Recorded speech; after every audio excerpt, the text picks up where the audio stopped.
Pero may sounds siya. May sounds. Nag-music lang daw siya. Pinatay. Light. Oh, ano? Backlight yung sira niya. Malalaba yan, oh. Ay, papalitan po natin ng backlight. Magagawa pa naman po siya.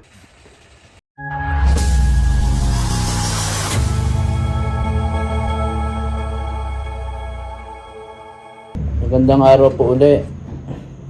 Meron po tayong gawa uli na Samsung 43 inches.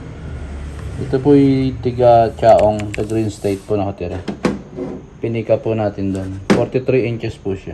Yan po yung model. UA43J5 202ER.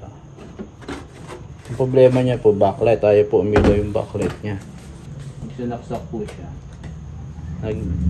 Iilaw lang po itong red niya. Tapos dito wala na siya. Wala na siyang backlight.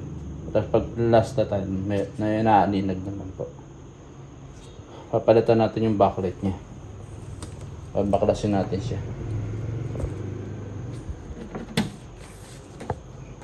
Mga pundi na po yan. Ito na po. Naikabit na natin yung backlight sa loob. Lagyan natin siya ng relay. At yung power supply na nakabukod sa backlight. Kasi tumataas yung supply niya rito. Kaya napupundi. Naglagay tayo ng relay para pag pinatay yung TV na remote, mamamatay din yung picture niya, yung backlight niya. Tinap natin niya sa positive, negative. Testing natin.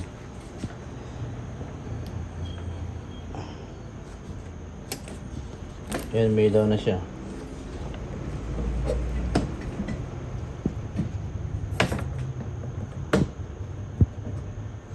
Yan.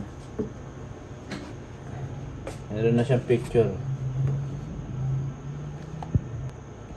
Buo na po yung backlight niya. Samsung 43 po yan.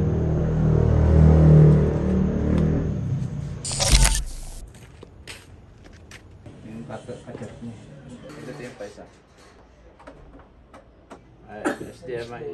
Isipan, kundi Pinoys without risk. Join more than 4 million people going online. It looks good. Okay na po siya. Yung board naman masira. Kaya yung top screen. Pero yung backlight niya okay na po. Yung mahal din kasi yung kasi yung masisira yung board. Oo, ito mahal, eh, no? Oo, yung screen.